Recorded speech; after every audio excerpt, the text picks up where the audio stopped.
Welcome back. The Family Justice Center has a long-standing history in our community of aiding individuals and families in escaping unsafe domestic situations. And I'm joined now by CEO Catherine Kanya and past client Star with more information on their mission. Welcome. Thank you so much for joining me, ladies. Thank you. Thanks for having us. Of course. Well, Catherine, I'm going to ask you to start off by explaining what a day at the FJC looks like and how you accommodate the needs of people who are seeking services from you. Yes, so anybody who feels that they are experiencing an unhealthy relationship, all the way to extreme violence, can actually come to our agency seeking support from one of our advocates. Oftentimes, they're looking for an order of protection. They're dealing with extreme violence, complicated court cases, law enforcement is involved.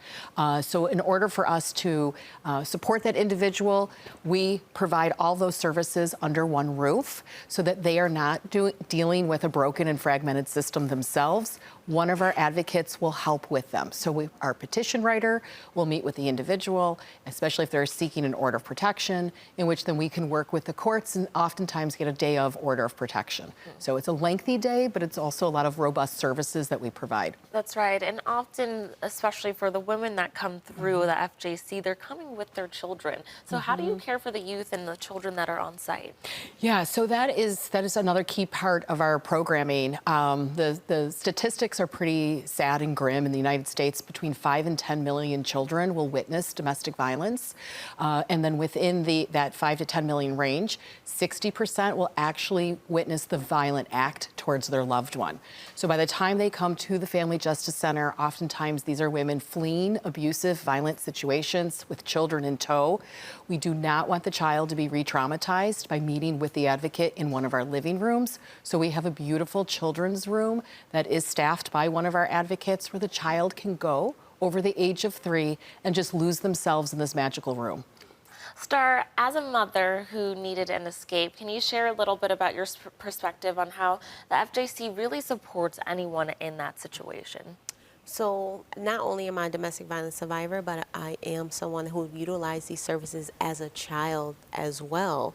And I can say from my own experience, when I was a child, being in situations where they felt cold and just as unsafe, because I didn't know anything while my mother was getting help.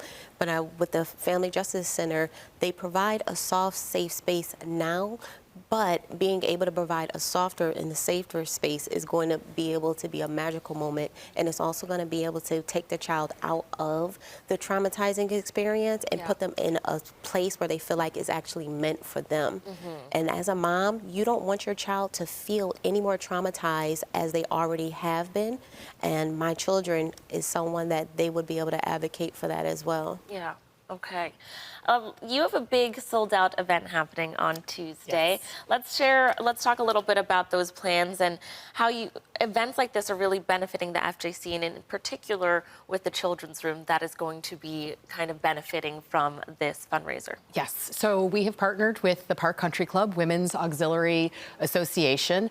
They picked the Family Justice Center to be the recipient of the proceeds from their Hope and Healing dinner and auction on Tuesday, with the idea of really looking and supporting childhood trauma as it relates to domestic violence, and how do we do that? So while we have a really beautiful, safe space for the children, what I really wanted to emphasize is that it needs to be a magical space. It needs to be a space where a child walks in and completely forgets where they come from, why they're here, and they're lost in the magic of that room. So we've partnered with the designers who did the Explore and More treehouse as well. And the charge was, make this magical so that children forget why they're here. That is incredible. What does it mean to have support from community organizations that are willing to support your mission and help other people, like how you helped Star and countless other women? We can't do this work alone. I mean, we really have to rely on the community. We don't want domestic violence to be behind closed doors, which it currently is. We want people to understand this is a community problem. It is most likely involving someone you know, somebody who's in your friend or family group. And so by talking openly, relying on community resources and support, takes it out from the shadows, from behind that closed door.